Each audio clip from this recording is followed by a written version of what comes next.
es muy habitual. He oído lo de la grabación, ha salido ahora. Una de las cláusulas muy habituales es la cláusula drag along, que se llama derecho de arrastre. Y hay que prestarle mucha atención a esta cláusula porque lo que viene a decir es que obliga a los socios minoritarios, que normalmente seguramente serán los promotores principales del negocio, los que han empezado, los dueños, digamos, iniciales del negocio. Esta cláusula obliga a los socios minoritarios a vender su participación en la empresa, pero cuando se produzca una oferta de compra por el total del capital, ¿vale? Y en determinadas condiciones. Es decir, que si el socio mayoritario, que es el que ha entrado nuevo, resulta que le interesa vender porque va a conseguir un beneficio con la venta de sus participaciones, nos puede arrastrar a todos los emprendedores, ¿vale? O sea, que eso también hay que tenerlo presente.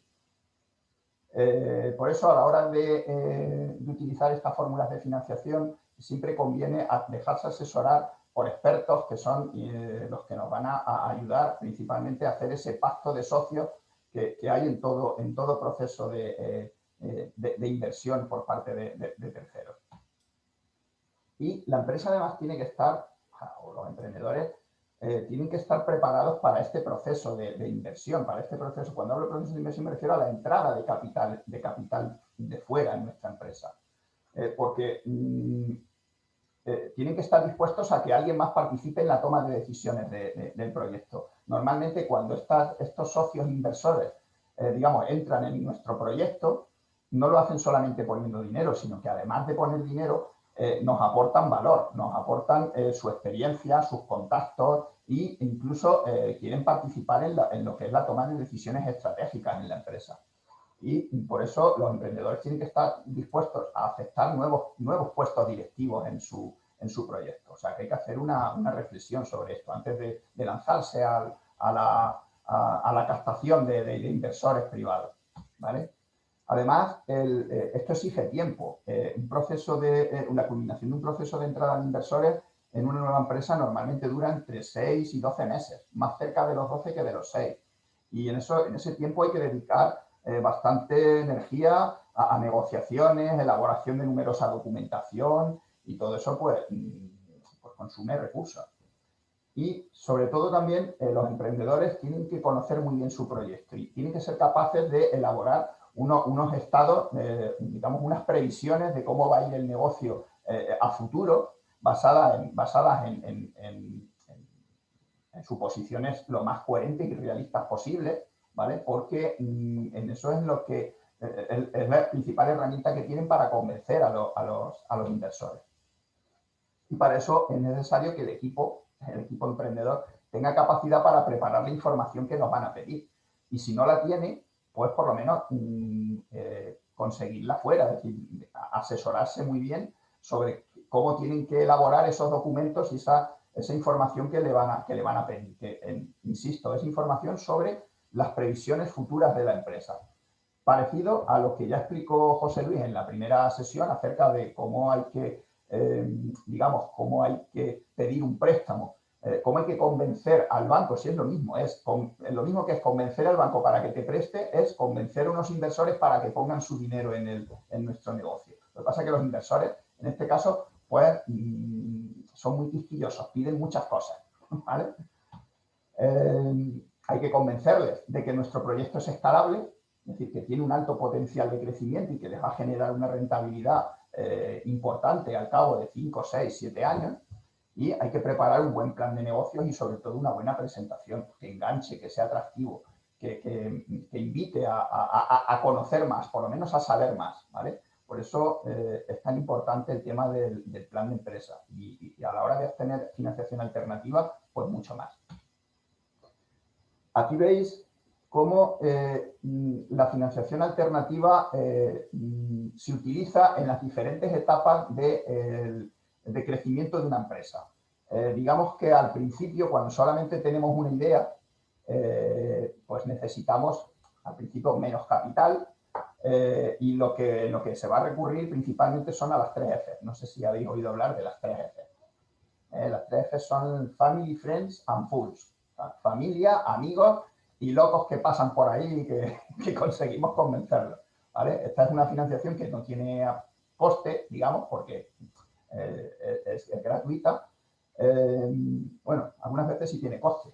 El coste de que te preste dinero tu familia o tus amigos muchas veces tiene un alto coste personal, ¿vale?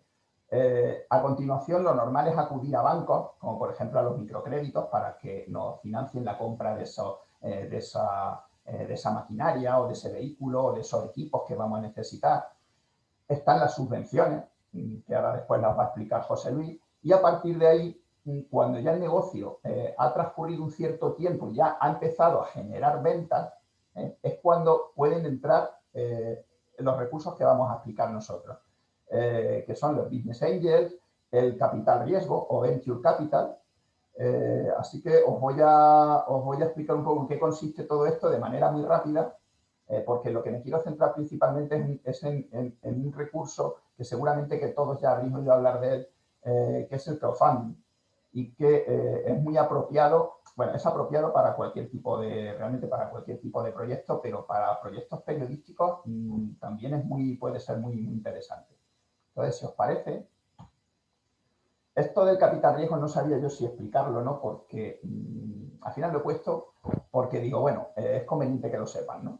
Pero bueno, el capital riesgo, digamos que es un instrumento bueno, que está dirigido más que nada a quienes ya llevan un tiempo funcionando y van a necesitar un importante volumen de dinero, ¿vale? Además, este del capital riesgo, quien lo concede o quien lo mete en la empresa son sociedades anónimas que invierten principalmente sus propios recursos en la financiación temporal de pequeñas empresas de nueva creación, exigen que esas empresas sean innovadoras y con expectativas de crecimiento, ¿vale? Es una actividad financiera que consiste en proporcionar recursos a medio y largo plazo, pero sin vocación de permanencia ilimitada. Y, bueno, pues las sociedades de capital riesgo priman aquellos proyectos empresariales que se desarrollan en sectores muy dinámicos y, como digo, con posibilidades de crecimiento muy rápido. Un requisito principal, dos requisitos indispensables para optar a este capital riesgo, a estas entidades que ponen dinero de manera temporal en la empresa, es que el perfil del equipo emprendedor. Se van a fijar mucho estas sociedades en la calidad del equipo directivo para cumplir las estrategias definidas en su plan de negocio.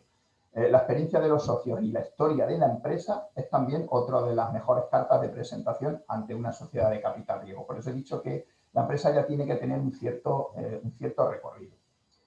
Y si cumple los requisitos estos fundamentales que exigen estas sociedades, pues bueno, pues la entidad se muestra conforme con la propuesta que los emprendedores le han hecho, pues iniciará las negociaciones para hacer una valoración de la empresa, número de participaciones que la entidad de capital riesgo va a querer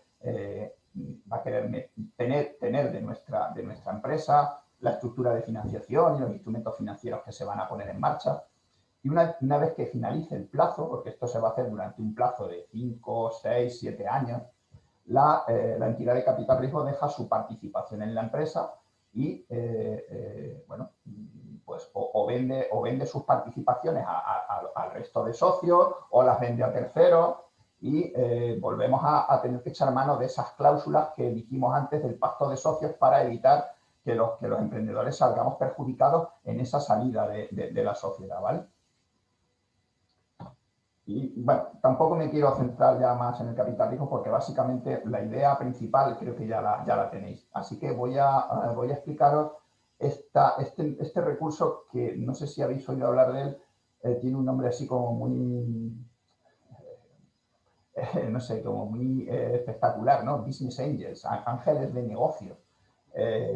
Los Business Angels son personas físicas, principalmente, con su nombre y apellidos, fulanito, menganito de tal, que tienen un amplio conocimiento de determinados sectores y tienen capacidad de inversión, es decir, tienen unos ahorros y quieren colocarlos en lugar de tener los ahorros en el banco, pues los quieren poner en negocios de emprendedores que ellos consideran que pueden crecer mucho y que les pueden proporcionar una alta rentabilidad. Aunque bueno, tampoco es que ellos vayan pidiendo rentabilidades muy altas, pero sí que lo que quieren es, ya que van a arriesgar su dinero, porque además poner el dinero que uno tiene en un negocio emprendedor es realmente arriesgado. Entonces, pues van a exigir una cierta rentabilidad. Se diferencian digamos, de otros inversores privados que se pueden encontrar por ahí que simplemente ponen capital, en que los business angels, además de poner el dinero, ponen además su experiencia, sus conocimientos, sus contactos, su capacidad de gestión, y de eso se pueden aprovechar muy bien los emprendedores, ¿vale? Se tratan ellos se van a involucrar en el negocio, aunque no se van a involucrar en el día a día, pero sí van a estar muy pendientes de cómo va de cuál es la evolución del negocio. Y las principales características de este tipo de inversores, que se llaman business angels, pues son pues, que invierten su propio dinero, invierten solo en zonas próximas a su lugar de residencia. Los importes invertidos no suelen ser muy altos porque la rentabilidad que exigen tampoco puede ser muy alta. Estamos hablando de entre 20.000, bueno, puede llegar hasta 300.000 euros incluso, pero vamos, se manejan entre los 20.000, 70.000, 100.000, ¿vale? Y toman participaciones, eso sí, toman participaciones minoritarias en el capital. Ellos nunca van a hacerse, digamos, los dueños de la empresa, ¿vale? Están dispuestos a entrar en etapas muy tempranas del proyecto empresarial. Suelen ser pacientes con la desinversión, o sea, pueden estar durante un periodo más largo del inicialmente previsto, hasta que ellos vean que el proyecto le está generando una rentabilidad y ha alcanzado una solidez suficiente para que ellos ya sin problema pueden salir del negocio. Y sus decisiones, además, a la hora de invertir en estas empresas, pueden verse afectadas por motivaciones no estrictamente financieras, sino de diferentes signos, como, por ejemplo, el desarrollo económico de su zona de residencia, satisfacción personal, vinculación familiar, ¿vale? Existe, esto es muy importante que lo conozcáis, la Asociación Española de Business Angels, ahí tenéis su dirección web, que aglutina a los agentes de actividad de inversión privada directa en España. Y, bueno, pues tienen presencia en prácticamente todas las comunidades autónomas, y allí, si entráis en la página web, vais a encontrar un buscador por zona geográfica y podéis ver qué business angels hay más próximos a vuestro lugar de donde tengáis vuestro proyecto emprendedor, ¿vale? El crowdlending, no sé si esto os sonará crowdfunding, pero esto es una variante del crowdfunding que consiste en que un grupo amplio de personas pues prestan pequeñas cantidades de dinero a una empresa a cambio de un interés, pero además del interés, al final tienen que devolver el dinero que esas personas han puesto. Es como una financiación a base de préstamos, pero de múltiples personas, no solamente de una entidad financiera, como vemos en la financiación tradicional. En el crowdlending, el prestamista y el beneficiario se ponen de acuerdo, o se ponen en contacto, mejor dicho, normalmente a través de una plataforma digital, pues para establecer las bases del contrato, determinando la cuantía, el tipo de interés, el plazo de devolución, en fin, todas las condiciones que van a regir la operación. Y para la empresa, para los emprendedores, pues tiene bastantes ventajas porque la tramitación y concesión del préstamo es mucho más rápida que en la banca tradicional. Las condiciones de cuantía y amortización también resultan más flexibles y uno de los aspectos fundamentales es cómo se establece el tipo de interés de estos préstamos. Que vuelvo a insistir, esto se trata de dinero que se recoge pero que después hay que devolver, o sea, que son préstamos. Existen varias formas para establecer el tipo de interés en estas operaciones de crowdlending. Una de ellas es que la plataforma online, porque esto todo se hace a través de Internet, la plataforma online establece el tipo de interés del préstamo en función de su rating y de sus condiciones, y todas las operaciones con iguales condiciones pues serán financiadas al mismo tipo de interés. Y en otras plataformas, pues la otra variante es que el demandante, el emprendedor que se va a financiar, indica el tipo de interés máximo que está dispuesto a pagar por la operación, y entonces se abre, digamos, una subasta como en eBay, ¿no?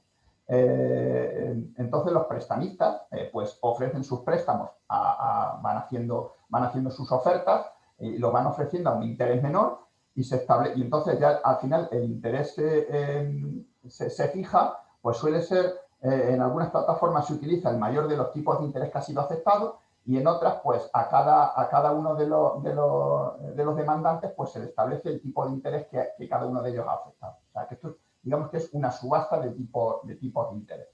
Y se pueden conseguir financiaciones a intereses realmente importantes, porque no olvidemos que esto es una subasta, este tipo de interés.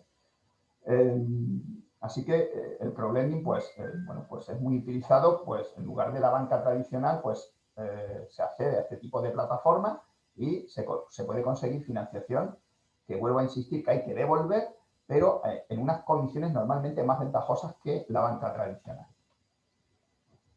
Y quería centrarme ya en el crowdfunding, porque esto es algo que surgió, lleva ya un tiempo funcionando, y es bueno que sepáis aspectos claves del crowdfunding por si tenéis pensado recurrir a este recurso, a esta fuente de financiación alternativa, que lo hagáis en las mejores condiciones y que lo hagáis teniendo en cuenta aspectos que son fundamentales que tenéis que conocer a la hora de elaborar y poner en marcha una campaña de crowdfunding.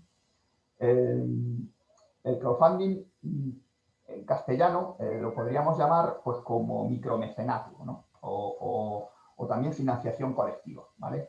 Y no es otra cosa que una red de financiación normalmente online, una red de financiación colectiva, que a través de donaciones económicas o de otro tipo, pues consiguen financiar un proyecto a cambio de recompensas. Aunque también puede haber participaciones de forma altruista que no esperen recompensa alguna a cambio. Pero lo principal o lo normal es que a cambio de las aportaciones que nos hacen esas personas, que son numerosas, estas personas reciban una contraprestación a cambio, ¿vale? En función del tipo de contraprestación que queramos ofrecer, pues van a existir diferentes tipos de crowdfunding. El más conocido, el más habitual, ¿no? Es el crowdfunding de recompensa. En este crowdfunding, es un tipo de crowdfunding en el que se ofrece un producto o servicio como recompensa o contraprestación a la aportación realizada. Por ejemplo, puede ser un producto cultural físico o digital, un producto tecnológico, un producto de diseño como un libro, un cómic, un disco, una película, un documental, que pueden ser mil cosas, o incluso pueden ser también pueden ser servicios, como entradas para conciertos, entradas para teatros, formación online, que pueden ser muchísimos tipos de productos o servicios los que formen parte de estas recompensas. Y en este tipo de crowdfunding hay dos sistemas, el sistema de todo o nada y el sistema de todo cuenta. En el sistema de todo o nada, que es el más, también uno de los más habituales, significa que hay un objetivo de recaudación a alcanzar y si no se alcanza, pues no se financia el proyecto, ni tampoco se cobra el dinero a las personas que lo han aportado, que hasta ese momento realmente no han tenido que desembolsar nada, simplemente su compromiso. Y si no se alcanza, pues no se les cobra nada. Y en el sistema todo cuenta, pues siempre se recauda todo lo que se vaya aportando. Y por tanto siempre se cobra la cantidad aportada, independientemente del porcentaje del objetivo que alcancemos. Aunque hubiese una sola aportación a una campaña de crowdfunding en este sistema de todo cuenta, se recaudaría la cantidad aportada. ¿Vale? Otro tipo de crowdfunding en el que se ofrecen aportaciones es el crowdfunding de inversión, que digamos que se ofrecen aportaciones dinerarias a cambio de rendimiento económico. Es parecido a los business angels que hemos visto antes, pero en este caso, digamos que los que aportan a nuestro proyecto simplemente van a aportar dinero con la esperanza de obtener una rentabilidad, pero no van a entrar a formar parte de la empresa de forma operativa, ni van a tomar decisiones, ni nada de eso, ¿vale? A diferencia de los business angels. Uy, perdón.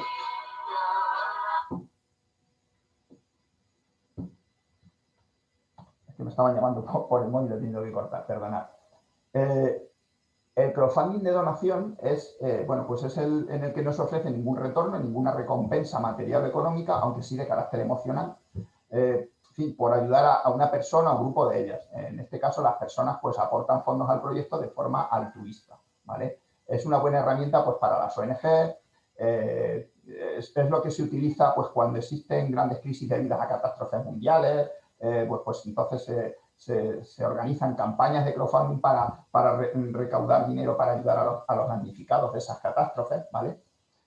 Y por último, tenemos el crowdfunding de recompensa por donación, que es en el que nos ofrece un producto o servicio a las personas que aportan los fondos al proyecto, pero el dinero aportado digamos, que es íntegramente donado para apoyar una causa. Esto, por ejemplo, son los maratones. ¿Os acordáis en la televisión los maratones solidarios que había, en el cual los famosos pues donan cosas para que sean subastadas y destinan los ingresos normalmente a causas solidarias, ¿vale? Estos son el crowdfunding de recompensa por donación. Y ya para lo que os decía antes, quería, si vosotros vais a poner en marcha una campaña de crowdfunding pues, para financiar vuestro proyecto, tenéis que conocer las reglas generales del crowdfunding. ¿Cómo funciona esto? Existen unas reglas que conviene que las sepáis pues, para planificar muy bien la campaña y sacarle el mayor jugo posible. La principal es la regla del 30, 90, 100. Esta primera regla pues, tiene que ver con la eficiencia y la eficacia temporal de la campaña para el logro del objetivo.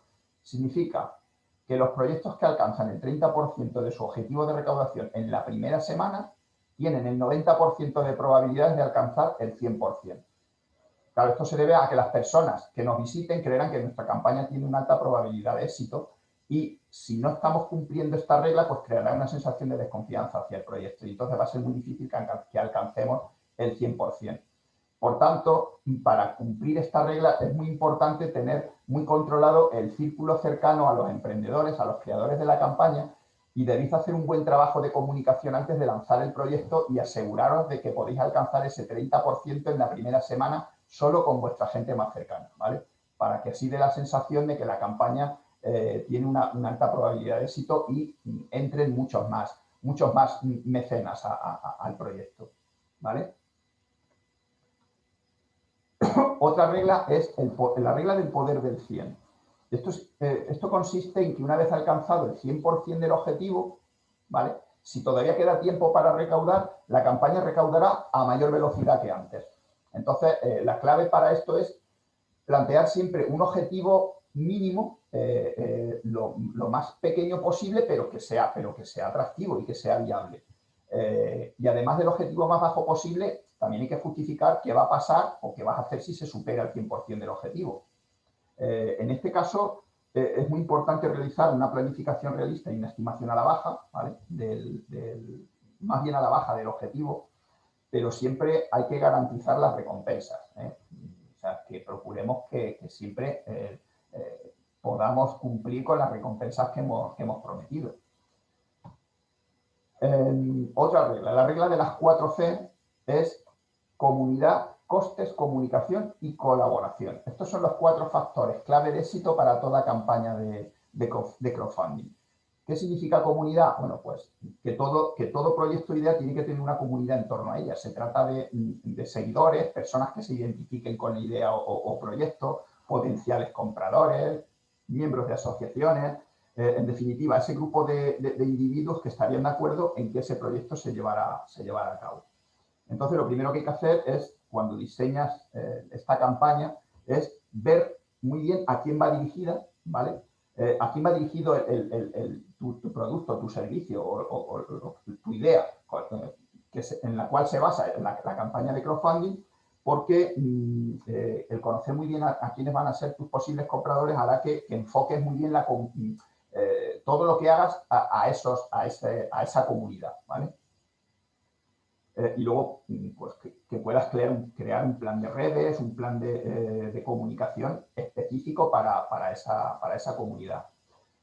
Los costes es muy importante saber qué costes tiene una campaña de crowdfunding. El principal coste de una campaña de crowdfunding es el coste de la plataforma, que es aproximadamente, pues es una comisión, es un porcentaje sobre la recaudación que se consiga.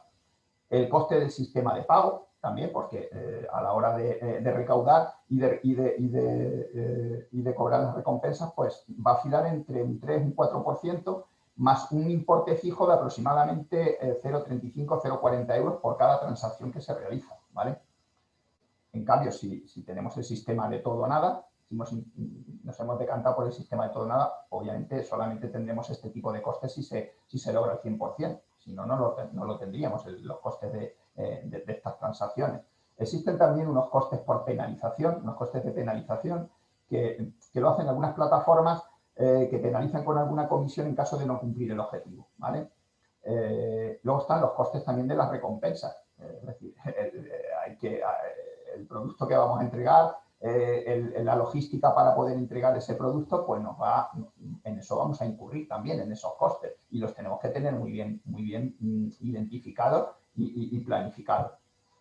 Y, bueno, para terminar, otros costes como costes de asesoramiento, costes de diseño gráfico de la campaña, costes de promoción de la campaña, si contratamos los servicios de una agencia de marketing digital para que nos la mueva por redes sociales, por ejemplo.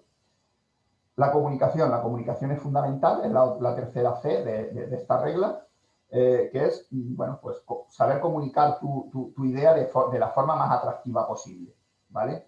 Y la colaboración. La colaboración significa hacer partícipe a los mecenas. Conforme vayamos obteniendo gente que se va incorporando a la campaña y que va poniendo su dinero, que los tengamos permanentemente informados de todos los pasos que vamos dando, de si estamos haciendo algunas variaciones en el producto o nuestro servicio con el que queremos, que es la base de la campaña de crowdfunding, es decir, tenernos permanentemente informados de todo. Eso lo valoran muchísimo. Y vuelvo a insistir, cuidado con los costes porque pueden llegar a ser un gran problema si no los tenemos bien calculados, ¿vale?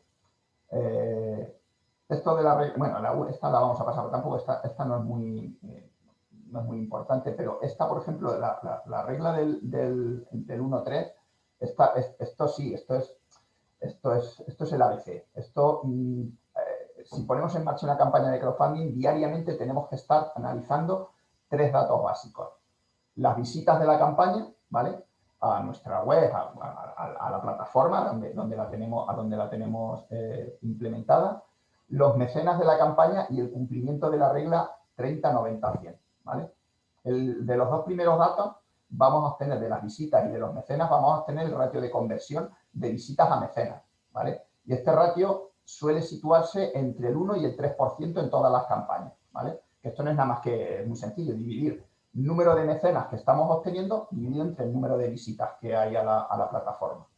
Y, bueno, si ese ratio de conversión es menor del 1%, eso significa que es que tenemos problemas en el diseño de la campaña. Entonces, pues habrá que cambiar el diseño, el vídeo que tenemos de soporte de esa campaña, las recompensas, o sea, hacer un cambio en el diseño de la campaña. Si ese ratio de conversión está entre el 1 y el 2%, nos está indicando que tenemos que comunicar mejor, tenemos que mejorar nuestra comunicación, enfocar mejor el público de la campaña. Y si está entre el 2 y el 3%, comunicar más. ¿Lo estamos haciendo bien? ¿Lo estamos haciendo bien? Pues lo que hay que hacer es, de esa forma, comunicarlo y tratar de llegar al mayor número de público posible, ¿vale? Ya para terminar, pues ahí tenéis las principales plataformas de crowdfunding. Quickstarter y Indiegogo son extranjeras, son norteamericanas, pero tienen una... Bueno, Quickstarter realmente no ni la voy a mencionar ya porque es que no admite proyectos que sean de España. Admiten solamente proyectos de determinados países como Estados Unidos, Canadá, ¿vale? En Europa funciona muy bien, es muy buena Ulule, que bueno, es la principal, es la líder, la plataforma de crowdfunding líder en Europa, y a diferencia de las otras dos, de las dos norteamericanas, si no alcanzas la recaudación que has solicitado para tu proyecto, no se piden las recompensas, ¿vale? Berkami es española, es la principal plataforma de crowdfunding hoy por hoy, que es netamente española, lleva ya mucho tiempo funcionando, se fundó en el año 2010 en Mataró, y es una plataforma principalmente de carácter cultural y social. Los proyectos tienen esta dimensión, aunque bueno, cada vez cuentan con un mayor número con más variedad de proyectos. consiguen un éxito muy notable, normalmente superan el 70% de los proyectos que consiguen la financiación que van buscando, y si no se consigue el objetivo no se cobra a los contribuyentes. En consecuencia, el emprendedor tampoco recibe nada. Y bueno, pues básicamente esas serían las principales. Aquí en España, pues Berkami y Lánzanos son las principales, y Goteo para proyectos más de tipo netamente social, ¿vale? Las diferencias entre unas y otras pues pueden venir en el tema de la comisión que te cobran por conseguir los objetivos. En unas utilizan básicamente el sistema de todo o nada y en otras el sistema de todo cuenta. Es cuestión de entrar en ellas y ir viendo sus características. Así que, bueno, pues por mi parte, nada. Espero que hayáis tenido una visión general de qué instrumentos de financiación alternativa tenéis a vuestra disposición, pues para poder hacer frente a las necesidades de vuestro negocio. Y bueno, si queréis hacer alguna pregunta ahora o lo dejamos para después, para última hora, no sé, como vosotros veáis, o doy paso a mi compañero. Voy a dejar de compartir. ¿Vale? Sí, yo creo que es mejor después al final, ¿no? Y hacemos un poco después, ¿no? de las dos partes, hacemos si queréis, un poco de coloquio, de preguntas, aunque no tenemos prisa a la hora de después, ¿vale? Venga, pues... Y así a lo mejor unimos o entrelazamos las dos cosas.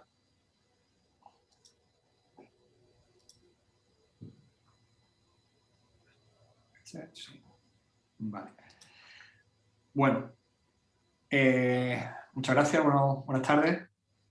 En la sesión que me ocupa ahora, esta segunda parte de la segunda sesión de financiación, ¿no? Manolo y yo estuvimos viendo un poco después del otro día de la sesión del jueves pasado, y quizás pensamos que lo mejor sería hacer como una especie de mostrar las distintas posibilidades de financiación, no tanto en sí de financiación, sino como de ayudas públicas y a lo mejor también privadas, tanto de la Junta como del Ministerio, a la hora de iniciar la propia actividad como autónomo, ¿no? Entonces, aunque sea así un poco por encima, o de una forma un poco más rapidilla, lo que sí voy a intentar hacer es como si fuera una especie de asesoramiento cuando tenemos una constitución o un inicio de actividad, lo que sería un poco el día a día nuestro con un autónomo o una sociedad limitada. Entiendo más que por el perfil vuestro de periodistas y demás, quizás sea más orientado a la figura de autónomo, ¿vale? Y mostraros un poco a ver de qué forma podemos ahorrarnos algo de dinero, de que sea la forma más barata, o poner en conocimiento lo que cuesta o lo que nos podríamos ahorrar a la hora de iniciar la actividad como profesional, ¿no? y como autónomo, ¿no? Entonces, si os parece, mira, vamos a daros a conocer de una manera así un poco informativa lo que es la tarifa plana, que supongo yo que muchos la conoceréis, lo que es la prestación por desempleo en su modalidad de pago único, el programa de emprendimiento y estabilización de autónomos, un incentivo de la Junta de Andalucía que tenemos ahora abierto hasta octubre, si no recuerdo mal, y el programa de Innoactiva, que aunque no está vigente ahora mismo en el mes de mayo, bueno, ya de junio, pero sí que llevamos ya 2 o 3 veranos que se convoca más o menos a lo largo de junio o julio, así que esperemos que se abra la convocatoria, y además es muy sencillo de tramitar, ¿no? Y después, bueno, queríamos mostrar también un poco unos servicios que tenemos del día a día, de lo que puede ser la constitución telemática que hacemos nosotros desde todos los CADE, y el programa Somos, pero bueno, todo de una forma bastante rapidita, ¿vale? Bueno, si os parece, bueno, cuando nos damos de alta de autónomo, digamos que el autónomo se enfrenta, digamos, a 2 frentes principales, ¿no? Uno que es Hacienda, no vamos a entrar en la parte fiscal hoy, o tributaria, mejor dicho. Nos vamos a centrar en la parte de seguridad social, ¿no? Porque digamos que la parte tributaria, un poco, nos termina importando un poco menos porque digamos que tú pagas en función de lo que vas ganando, con lo cual ya se supone que ya tienes ahí algo de dinero recurrente, con lo cual empieza a ser menos problemático, ¿no? Pero sí que es verdad que las cuotas de seguridad social son directamente, son directas desde el inicio de la actividad y bueno, y siempre son un coste a la hora de iniciarse, ¿no? Como sabéis, hasta el 2013 que sacaron la tarifa plana, bueno, pues las cuotas del autónomo desde el primer mes que se daba de alta, pues rondaban desde los 280 euros hasta los 1.233 en función de la base de cotización que tuviera, ¿no? Por norma general, nos centrábamos en la primera base, ¿no? En la más chica. Casi todo el mundo se ha dado de alta en la base de cotización menor, que es la que corresponde a 940 euros, 944 si no recuerdo mal, con lo cual correspondía a una cuota de seguridad social de 286. Bueno, pues viendo que era muy difícil arrancar con esta cuota tan alta de seguros sociales, bueno, pues durante el primer año, a partir del 2013, se instaló la cuota de tarifa, lo que todo el mundo conoce como la tarifa plana, que en verdad es una reducción bastante significativa, que en este caso serían 60 euros para la cuota menor y sería un 80% de la reducción para cuotas superiores, ¿no? Esto durante el primer año, con una reducción después del 50% para el siguiente semestre y una reducción del 30% para el siguiente semestre, ¿no? Que si el municipio donde estamos dado de alta con la actividad económica es menor de 5.000 habitantes, bueno, pues la cuota se quedaba también en 60 euros durante el segundo año completo, ¿no? Y después una reducción aún mayor con la tarifa reducida, ¿no? Para la tarifa plana para los jóvenes, ¿no? Que era durante los dos años de 60 euros, ¿no? Bueno, ahora mismo tenemos todavía vigentes estas dos líneas, aunque una de ellas ya está a punto de terminar, que es para los autónomos que llevan más de 10 meses, ¿vale? Porque el plazo de solicitud acaba en septiembre de 2021 y es una reducción que lo que hace la Junta es que te compensa la diferencia entre la cuota que deberías de pagar en el segundo y tercer en el tercer y el cuarto semestre con la cuota que hubieras pagado, ¿vale? Y en la tarifa reducida igual, ¿vale? Pero ahora mismo la que está vigente es solamente para los menores de 30 años, que lo que hace es compensarles durante los 30 euros que les costaría las cuotas de la Seguridad Social con respecto a la tarifa que sería la que le correspondería, digamos, si no hubiera una reducción, ¿no? Entonces, eso es un importe que lo haría en un pago único de 2.026 euros, ¿no? Bueno, otra modalidad a la hora de darnos de alta o de sacar una financiación, digamos, pero que ya la tenemos nosotros cotizada, sería la del pago único, de la prestación del desempleo.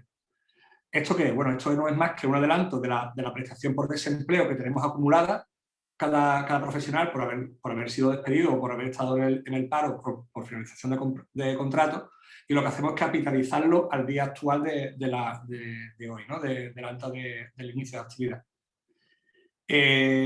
Bueno, digamos, esto es un derecho que tenemos adquirido siempre y cuando sea la primera vez que nos damos de alta de autónomo o bien no lo hayamos hecho en los dos años anteriores, ¿no?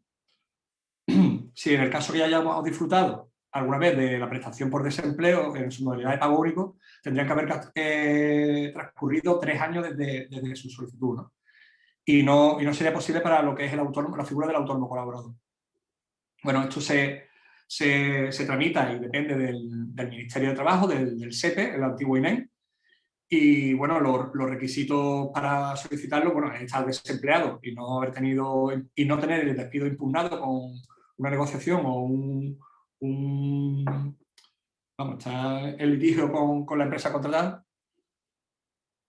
Requisitos fundamentales tener el desempleo reconocido y además requisitos fundamentales solicitar primero la prestación por desempleo y después pedir la capitalización del pago único, ¿de acuerdo? Por eso digo, tener la prestación contributiva por desempleo siempre que queden por lo menos 3 meses desde que vayas a darte de alta, no haber compatibilizado en los últimos 24 meses la actividad con la prestación por desempleo y se debe iniciar la actividad una vez transcurridos los 15 días después de, perdón, un mes después de haber sido reconocido la prestación por pago único. El importe que puedo pedir es hasta el 100% de lo que tengo pendiente para cobrar, digamos, mensualmente, siempre y cuando sea aplicable para inversión a la hora en la figura de autónomo. Y en el caso que sea una sociedad limitada, pues tendrá que tener, ese importe tendrá que estar destinado para el capital social, ¿de acuerdo? Otra modalidad que se podría pedir a la hora de tramitar el pago único sería que todo ese dinero, de esa capitalización, se dedicara exclusivamente a las cuotas de la seguridad social. O si no, un híbrido. Parte en capitalizarlo para las inversiones y parte para pagar las cuotas de la seguridad social. Hay que solicitarlo obligatoriamente antes del inicio de la actividad y siempre antes de empezar antes de darse de alta, ¿de acuerdo? También sería reconocible para las prestaciones, o sea, para los emprendedores que sean de alta, para las sociedades de responsabilidad limitada, y no la pueden pedir los traders, ¿vale? Los traders son aquellos autónomos que trabajan exclusivamente para una empresa, digamos, por así decirlo, los falsos autónomos, ¿no? Bueno, esto es unos pantallazos de la página del SEPE. La verdad que es muy fácil con el certificado digital, es bastante fácil de solicitar, tanto la capitalización como la prestación por desempleo. Sería primero pedir la prestación por desempleo y después pedir la capitalización del pago único, ¿no? Vale, quería mostraros las prestaciones. Bueno, otro beneficio que tendremos a la hora de podernos dar de alta o de iniciar nuestra actividad es la compatibilización. En el caso que no estemos desempleados o estemos trabajando por cuenta ajena y queramos iniciar en la actividad por cuenta propia, pero no nos queramos quedar solamente con los ingresos del trabajo por cuenta propia, podremos compatibilizar los dos trabajos, ¿de acuerdo? Y se podrá compatibilizar la percepción mensual de la prestación por desempleo por un máximo de 9 meses, con lo cual podemos estar dados de alta y cobrando el desempleo durante 9 meses, ¿de acuerdo? Requisitos, hay que solicitarlo también en el SEPE 15 días antes de contar con la fecha de inicio de actividad, que no se haya hecho uso de este derecho o tenido el pago en los últimos 24 meses anteriores. Se excluyen aquellos últimos empleos que haya sido por autónomo, ¿de acuerdo? Y no se aplica en caso de suscribir contrato de servicio por el empleador para el que hubiera trabajado con carácter inmediatamente anterior a la situación de desempleo. La compatibilización también se aplicará a los empresarios individuales, a las comunidades de bienes y a las sociedades laborales de nueva creación y también a las sociedades cooperativas cuando se incorpore un socio de nueva incorporación. El programa otra línea de inicio de actividad que tenemos ahora mismo vigente será el programa de emprendimiento y estabilización de autónomos dentro de la línea 1, que está la estabilización. El plazo de la solicitud será hasta el 1 de octubre del 2021.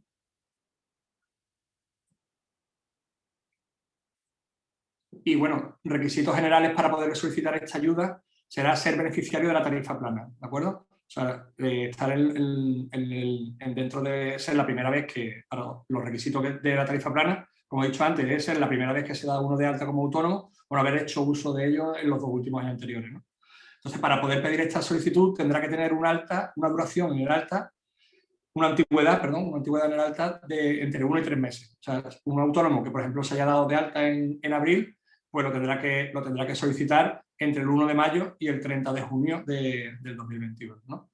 Requisito también, como en casi todas las ayudas, estar al corriente con la Seguridad Social y con Hacienda y tener dado de alta la cuenta bancaria en el sistema Giro, que es el sistema por el que se mecanizan los pagos de la Junta de Andalucía, ¿no? Colectivos excluidos a la hora de solicitar la ayuda extra. Los socios de sociedades colectivas y comunitarias, ¿vale? Aquellas que se constituyan en comunidades de bienes o sociedades civiles, que estarán excluidas. Los socios de sociedades mercantiles, laborales y cooperativas, cuando ejerzan funciones de dirección y gerencia, excepto las personas beneficiarias que iniciaron la actividad por cuenta ajena en régimen de cooperativa o los socios que trabajan en una sociedad limitada, ¿de acuerdo? También estarán excluidos los autónomos colaboradores y los trades, igual que el caso anterior, ¿no? Bueno, las cuantías de esta ayuda, según el colectivo, para mujeres menores de 35 años y hombres menores de 30 años será un importe de 5.000 euros, y para las mujeres mayores de 35 años y los hombres mayores de 30 años será de 3.800 euros. Y en aquellos municipios donde la población sea menor de 10.000 habitantes, pues el importe será de 5.000 euros. Las obligaciones que tendrán de esta subvención, pues mantener la actividad durante al menos 12 meses, no compatibilizar la actividad autónoma con el trabajo por cuenta ajena, estar al corriente de los pagos de la Seguridad Social y Hacienda, y bueno, y el incumplimiento de estos pagos pues, conllevará el reintegro de lo mismo, ¿no? La presentación será desde el 23 de abril hasta el 1 de octubre, y el plazo es por concurrencia no competitiva, ¿de acuerdo? Entonces, el orden de concesión será por el mecanismo de orden de entrada. O sea, los primeros en llegar serán los primeros en cobrar, ¿de acuerdo? Bueno, la solicitud se hace con el certificado digital en la página de la Consejería de Empleo, Formación y Trabajo Autónomo.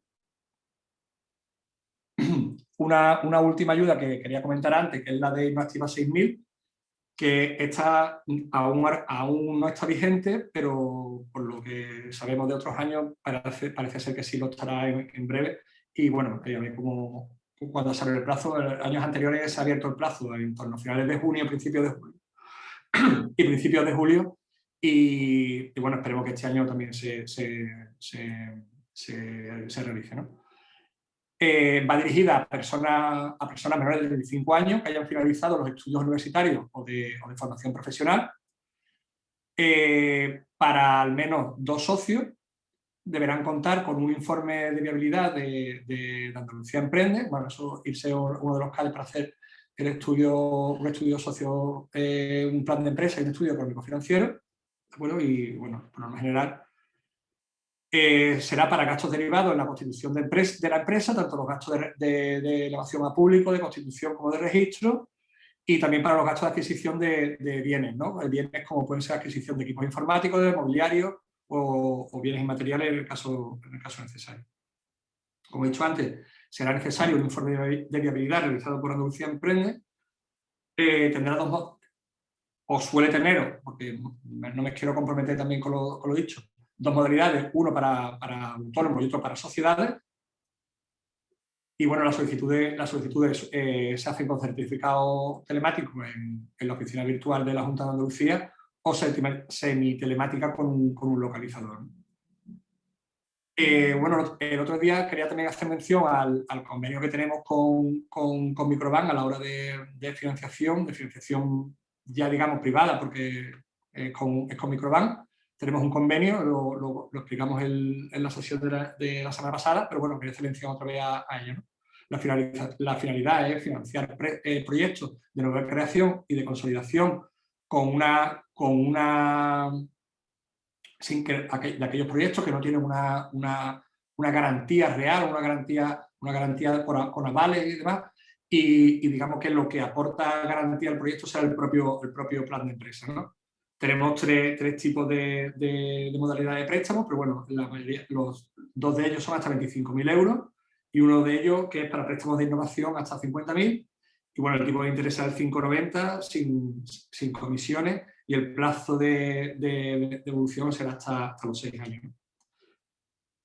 Y bueno, os invito, ya esto no tiene nada que ver con el tema de financiación, pero sí que os invito aquí a la plataforma Somos Network Emprende, que es una aplicación, un sitio telemático donde podréis hacer consultas y hacer propuestas y recabar información. También tenemos mucha documentación y nada, os invitamos a participar, daros de alta, totalmente gratuito, solicitar información y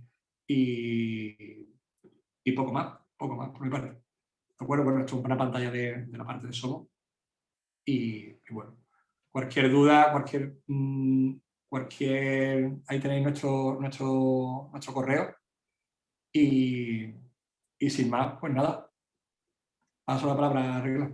Sí, muchas gracias, José Luis y Manuel. Y si os parece, porque son las 6:04 y ya vamos con unos minutillos de retraso, os doy la palabra al que quiera hacer alguna pregunta o a través del chat, lo que consideréis mejor o oportuno.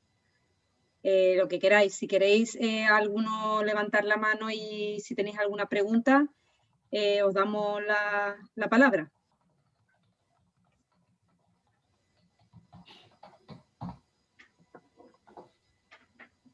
A ver. Todo muy claro. Dicen uno que lo había explicado también, que se han quedado todos digiriendo toda la información, ¿no? Porque son un montón de líneas de ayuda que parece muchas veces que están, ¿no? Que están muy solos, ¿no? en este camino de emprender y, bueno, hay muchas posibilidades, ¿no?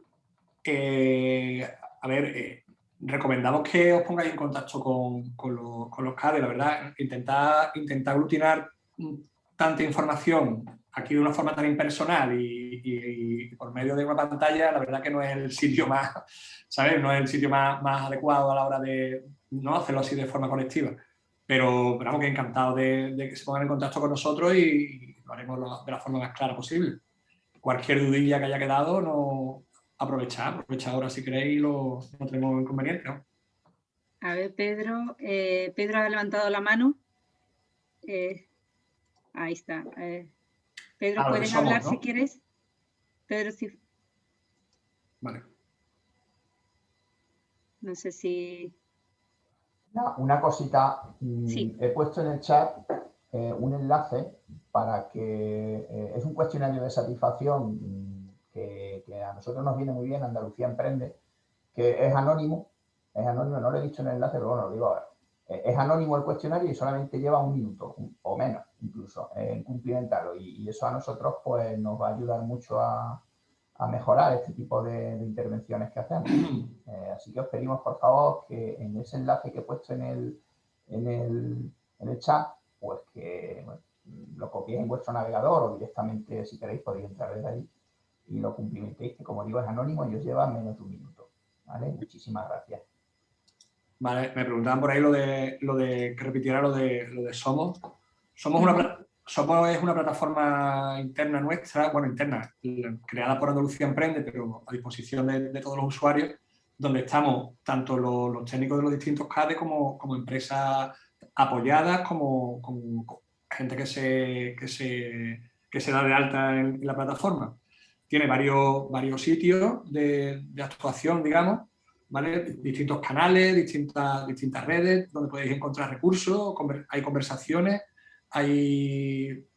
damos mucha publicidad a eventos que nosotros organizamos, bueno, organizamos nosotros y también desde fuera. Bueno, el proceso es gratuito, por supuesto, y bueno, es muy fácil, es lo típico de registrarte como si te registraras en correo electrónico y nombre y apellido, ¿no? Un poco más. Y después había otra pregunta que me había parecido leer, que era a la hora de compatibilizar. Que me he quedado leerla y no. Sí. Dice Amador. Sí, a la hora de compatibilizar, ¿no? Sí, que dice que si os. Bueno, lo lees. Dale, digo no. No, dice Amador que si opta por compatibilizar el autónomo con el cobro del desempleo, que como tú bien has dicho son durante 9 meses, en este caso, ¿cuál sería su cotización a la Seguridad Social? ¿La propia del autónomo? ¿La que venía siendo mientras cobraba el desempleo antes de ser autónomo? ¿Las dos? ¿Hay otra? No me atrevo a contestarte, pero juraría que es la propia del autónomo. Es la del autónomo. Es la del autónomo, ¿no? En el momento que, aquí, a ver, lo que nos está diciendo Amador, entiendo que es que tú estás percibiendo una prestación de desempleo y además tú te das de alta como autónomo porque, en fin, quieres trabajar y decides darte de alta como autónomo, pero lo que haces es que no pides el pago único, que te lo den todo de golpe, sino que tú lo que haces es que quieres compatibilizar, seguir percibiendo la prestación de desempleo con tu trabajo como autónomo. Entonces tú a la Seguridad Social lo que vas a cotizar es tu cotización de autónomo. Claro. Claro, de la compatibilización está muy bien porque en el caso que no necesites pedir, pues no quieras pedir el pago único porque, por ejemplo, no tengas que realizar inversiones o no tengas que hacer aportaciones de capital, en el caso que sea una sociedad limitada, bueno, pues tienes ahí un remanente que te puede ir complementando los primeros meses. La verdad que está bastante bien. Claro, esto viene bien siempre y cuando te queden 9 meses o menos de percibir el paro. Si te quedan más de 9 meses, ten en cuenta que solamente lo vas a poder compatibilizar durante 9 meses. Sí, bueno, pero en el caso, si no tienes que realizar inversiones, claro, tienes ahí unos ingresos. También se podría, aunque no tuvieras que realizar inversión, la opción que tú has dicho antes, José Luis, sin necesidad de compatibilizar el paro, pedir el pago único en la modalidad de compensación de cuotas de seguridad social. Que eso también está bien porque solamente tienes que, digamos, acreditar ante el SEPE que has empezado a pagar tu primera cuota de autónomo, ¿vale? Y a partir de ese momento ya, todos los meses, el SEPE te va a ingresar en tu cuenta el importe íntegro de la cuota de autónomo. Es decir, el íntegro, ahora mismo estamos hablando de 286 euros. Si tú tienes una bonificación por ser de tarifa plana, por ejemplo, y estás pagando 60 euros mensuales, a ti el SEPE te va a ingresar no 60 euros, sino 286. ¿Vale? Hasta que se te acabe el fondo que tienes. La capitalización. Vale, hay un par de preguntas. ¿Trabajar por cuenta ajena y autónoma ambas supone alguna ventaja o no? Si estás en ambas, tanto como en el autónomo como por cuenta ajena. Bueno, la ventaja es que principalmente que vas a tener más ingresos, ¿no? Se supone. Si estás trabajando por cuenta ajena y autónomo, se supone que vas a tener más ingresos. A efectos de cotización, pues no sabría decirte si hay alguna ventaja, debe ser poca, porque a la hora de compatibilizar el trabajo por cuenta ajena y el autónomo, la cotización, el autónomo, si tú ya estabas trabajando por cuenta ajena y te das de alta como autónomo, para complementar tus ingresos como autónomo, la cuota de cotización del autónomo no va a ser la de 286 euros, la total, sino que se te va a reducir.